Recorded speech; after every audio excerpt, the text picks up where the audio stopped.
So this is the part 4 और हम recent development in political science यानी कि रीसेंट डेवलपमेंट इन पॉलिटिक्स वाला चैप्टर हम देख रहे हैं। चैप्टर 9 है ये और ये वीडियो का लास्ट पार्ट है और आई होप आपने तीनों पार्ट देखे होंगे। अगर आप चैनल पे नए हैं तो आप हमारे साथ टेलीग्राम पे जरूर जुड़ने की कोशिश करिएगा, बिकॉज टेलीग्राम चैनल पे हम जितने भी नोट्स होते हैं वो आपको शेयर कर देते हैं। आप इंस्टाग्राम फेसबुक पेज चलाते हैं तो वहाँ पे भी हमारे साथ जुड़ सकते हैं, ऑफकोर्स ट्विटर चलाते हैं तो भी। तो दोस्तों हमने अभी तक बहुत सारी चीज़ें देखने की कोशिश करी। 1990, 89 और 91, लगभग 1990 का तो हमने दशक देखा था कि 1990 से लेकर 2000 के बीच में कितने सारे चेंजेस हम देखने की कोशिश कर रहे थे। अभी तक हमने 3 चेंजेस देख लिए। इसके अंदर इस वीडियो के लास्ट पार्ट में हम 2 चेंजेस देखेंगे और उसके बाद ये चैप्टर के अंदर कुछ एक नया ऐड हुआ टॉपिक, वो भी मैं आपको बताऊंगा। तो दोस्तों ये है नई आर्थिक नीति। अब ये नई आर्थिक नीति है क्या, इसको मैं सरल शब्दों में आपको समझाने की कोशिश करता हूँ। देखिए, नई आर्थिक नीति का मतलब ये होता है कि अर्थव्यवस्था को सुकून से या सही तरीके से या सुव्यवस्थित तरीके से चलाना। अब आपको क्या लगता है कि क्या उस टाइम पीरियड पे जिस समय से देश आजाद हुआ है, क्या उस समय पे अर्थव्यवस्था सुकून से और सही तरीके से नहीं चल रही थी? ऑफ कोर्स चल रही थी, बट हमने उस टाइम पीरियड के अंदर नई आर्थिक नीति नहीं अपनाई थी। अब इस नई आर्थिक नीति को बनाने का मकसद उस टाइम पीरियड में अगर मैं कहूँ तो आपके डॉक्टर मनमोहन सिंह को उसका श्रेय जाता है, because on that time he was a finance minister. और उस टाइम पीरियड पे इनको बताया गया कि मतलब इन्होंने एम दिया कि अगर हमें अर्थव्यवस्था को अच्छी तरीके से चलाना है या और अच्छी तरीके से अपना मूवमेंट को, मतलब देश को डेवलपमेंट की राह पे लेके जाना है, तो हमें न्यू इकोनॉमिक पॉलिसी अपनानी पड़ेगी। और न्यू इकोनॉमिक पॉलिसी अपनाने का मतलब ये होता है कि हमें मार्केट ओरिएंटलिस्ट, मतलब इंडियन इकोनॉमिक मोर मार्केट ओरिएंटलिस्ट। कहने का मतलब ये है कि हमें जो भारतीय बाजार है उसको और ज़्यादा सक्षम बनाने की ज़रूरत है। और दूसरा, इसके अंदर हमें फॉरेन इन्वेस्टमेंट लाने की ज़रूरत है। मतलब हमें क्या करना पड़ेगा, मोस्टली हिस्से अगर सरकारी हाथों में हैं तो कुछ हिस्सों को आप मार्केट ओरिएंटलिस्ट कर देंगे, उनका आप निजीकरण कर देंगे।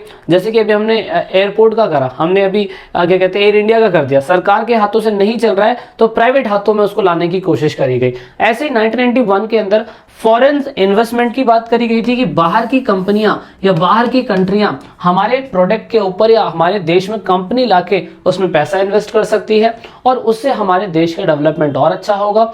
दूसरा, जो कंपनियां बाजारी नहीं थी, जो कंपनियां निजी नहीं थी, कंपनियों को निजी करने के लिए उनसे बोला गया कि आप सिर्फ परमिशन लीजिए सरकार से और आप प्राइवेट कंपनियां भी चलाइए। हालांकि पहले भी चलती थी और पहले इतना ज्यादा सरकार की तरफ से कुछ इनपुट नहीं था। सो दैट इज वाई इसको बोला जाता है न्यू इकोनॉमिक पॉलिसी। तो इसको अगर शॉर्ट फॉर्म में जानने की कोशिश करें तो इसको शॉर्ट फॉर्म में एलपीजी बोला जाता है। एलपीजी मतलब लिबराइजेशन, प्राइवेटाइजेशन और ग्लोबलाइजेशन। थोड़ा सा ये समझने की कोशिश कर लेते हैं। लिबराइजेशन का मतलब ये हो गया कि मान लो कोई कंट्री फॉरेन डायरेक्ट इन्वेस्टमेंट करना चाहती है, मतलब कोई बाहर की कंट्री है, मान लीजिए सैमसंग या एप्पल का फोन है। अब एप्पल का कंपनी वाला बंदा अपने देश के अंदर आ रहा है और वो पैसे इन्वेस्टमेंट करके प्रोडक्ट बेचेगा, तो हमें लिबराइजेशन पॉलिसी अपनानी पड़ेगी। लिबराइजेशन पॉलिसी का मतलब ये कि उदारीकरण दिखाते हुए, उदारता दिखाते हुए हमें उनकी कुछ मतलब मैं कह सकता हूँ ताकि उनको ज्यादा टैक्स ना पे करना पड़े, उन्हें कस्टम ड्यूटी पे ना करनी पड़ी ज्यादा। तो ऐसा हमें कुछ सिचुएशन क्रिएट करके उनको देना पड़ेगा। इसको आप सरल शब्दों में ये जान सकते हैं कि आपने सीज पढ़ा था, एक स्पेशल इकोनॉमिक जोन।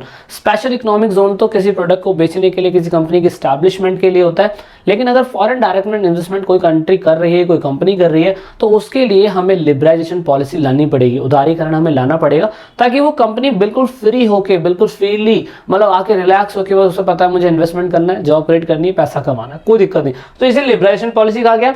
दूसरा है निजीकरण। निजीकरण का मतलब हो गया आप काफी सरकारी कंपनियां जो थी आप प्राइवेट हाथों में दे सकते हैं। अगर सरकार के ऊपर बोझ बढ़ता जा रहा है, आर्थिक बोझ बढ़ता जा रहा है, तो प्राइवेट कंपनियों को दो, प्राइवेट लोगों को दो, वो ज्यादा जॉब क्रिएट करेंगी, अपने खुद के मार्केट्स बनाएंगी, अपने खुद के प्रोडक्ट बनाएंगी। और सिंपल सी बात है, जब वो अपने खुद के प्रोडक्ट बनाएगी तो वो और अच्छी तरीके से करने की कोशिश करेगी। सरकारी बंदे तो आपको पता है कि वो तो बस एक बार जॉब लगने का तो कुछ दूसरा काम तो करते नहीं है। तो ये एक सिस्टम था।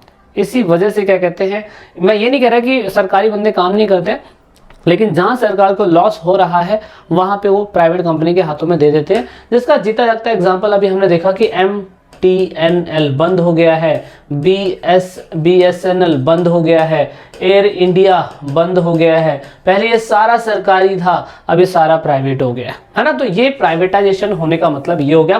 फिर है ग्लोबलाइजेशन। तो ग्लोबलाइजेशन ऐसा नहीं कि हम लोग हड़प्पा सभ्यता के टाइम से भी ग्लोबलाइजेशन करते आ रहे थे, लेकिन 1991 के बाद हमने देखा कि हमने बहुत अच्छी तरीके से दूसरी कंट्री के साथ बहुत ज़्यादा ट्रेड करने हम लोग लग गए। तो बहुत ज़्यादा ट्रेड करने का मतलब होता है टेक्नोलॉजी को शेयर करना आपस में। तो 1991 के बाद वो बहुत ज़्यादा देखा गया, तो इसीलिए इसे LPG कहा गया और डॉक्टर मनमोहन सिंह ने इसके ऊपर बहुत अच्छा काम किया।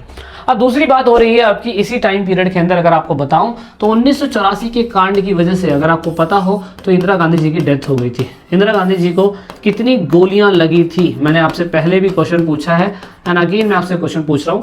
उसके बाद 1985 के अंदर इलेक्शन होता है। इलेक्शन के बाद 419 सीटों पे कांग्रेस की सरकार राजीव गांधी की सरकार के अंडर में एक नया PM लेके आती है। और राजीव गांधी देश के पहले ऐसे PM बने थे जिन्होंने सबसे ज्यादा कांग्रेस की सीट हासिल करी। मतलब आज तक कोई पार्टी 543 सीटें होती हैं, 543 MP होते हैं, और उन 543 MP में से 419 MP पहली बार कोई सरकार अगर लेके आई थी तो राजीव गांधी की सरकार लेके आई थी। आज तक मोदी गवर्नमेंट भी नहीं लेके आई है, जो सबसे इंपॉर्टेंट फैक्ट है आप लोगों के लिए जानने के लिए।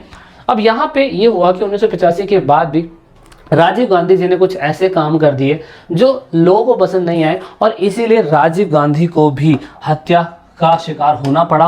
और राजीव गांधी को तो बम से उड़ा दिया गया। सोचिए, राजीव गांधी को बम से उड़ा दिया गया तमिलनाडु के अंदर। ये बात है 21 मई 1990 क्या कहते हैं 1 की, है ना। वैसे तो 1989 तक इनकी सरकार चल पाती है, उसके बाद दूसरी सरकार आती है, लेकिन यहाँ पे क्या कहते हैं चेन्नई के अंदर बॉम्बिंग सुसाइड की वजह से क्या कहते हैं हमारे फॉर्मर PM जो थे वो मारे गए, और उसका जिम्मेदार ठहराया जाता है लिट्टे कम्युनिटी को। अब इसके पीछे एक छोटी सी कहानी है, वो समझ लो। छोटी सी कहानी बस आपने ये जानना है कि श्रीलंका के अंदर एक जातीय संघर्ष चल रहा था, और लिट्टे कम्युनिटी, जातीय संघर्ष का मतलब था श्रीलंका के अंदर तमिल लोग भी रहते थे, सिंघली लोग भी रहते थे।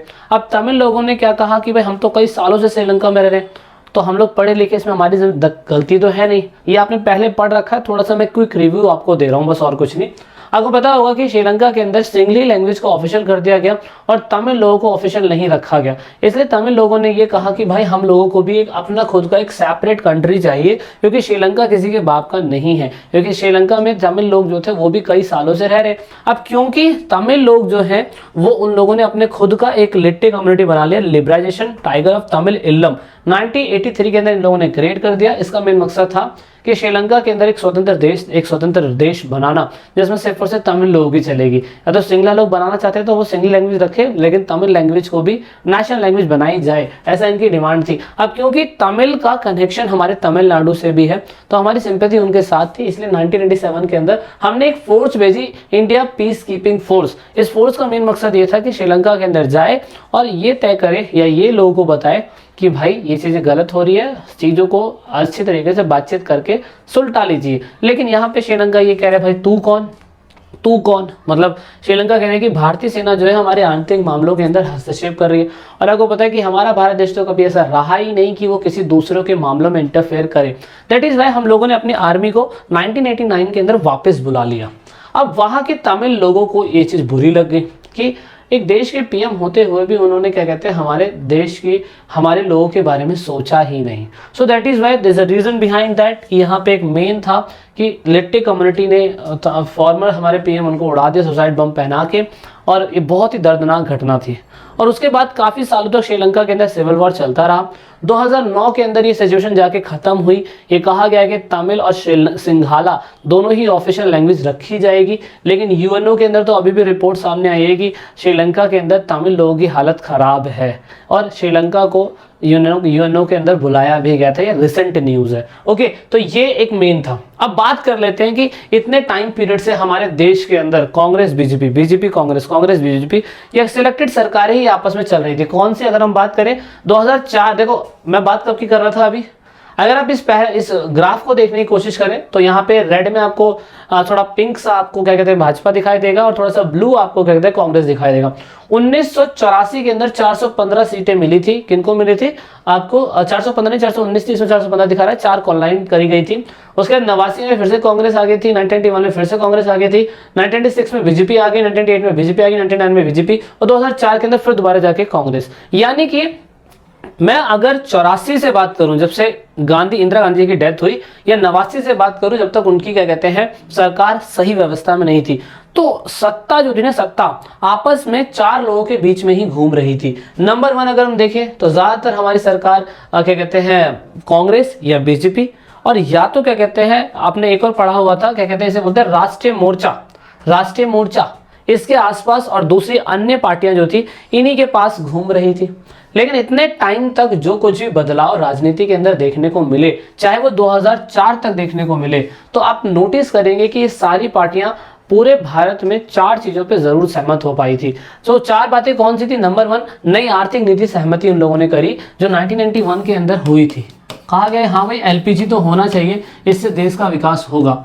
दूसरी सहमति ये थी कि उन्होंने कहा कि पिछड़ी जातियां जो भी है ना, उसको कहीं ना कहीं हमें ऊपर उठाने के लिए पिछड़ी जातियों के लिए राजनीतिक और सामाजिक दावे की स्वीकृति करनी चाहिए। जैसे कि अगर आपको पता हो बहुजन समाज पार्टी बनी और हमें इसे एक्सेप्ट करने की जरूरत है। भीम आर्मी बनी, हमें एक्सेप्ट करने की जरूरत है क्योंकि ये समाज में निचले वर्ग के लोगों के लिए काम कर रही है। दूसरा, देश के अंदर सेंट्रली इंपॉर्टेंट ना हो, हमें रीजनल लेवल के लोगों के साथ भी अच्छा बिल्डअप रखना चाहिए, जैसे कि हमने लोकल गवर्नमेंट क्रिएट करा। उसके बाद चौथा था कि कहीं ना कहीं लोगों का ये विचारधारा थी कि जो विचारधारा है गठजोड़ की, मतलब गठबंधन सरकार की, वो भी बहुत ज्यादा इंपॉर्टेंट मानी जा सकती है ना। तो ये पूरे चैप्टर के अंदर बताने की कोशिश करी गई है and I hope you got so much information in this chapter. और बाकी तो और कुछ है नहीं, चैप्टर के अंदर कुछ और नया आता है तो मैं आपको बताने की कोशिश जरूर करूंगा, और बाकी चैप्टर में कुछ भी नहीं है। We have finished this chapter also.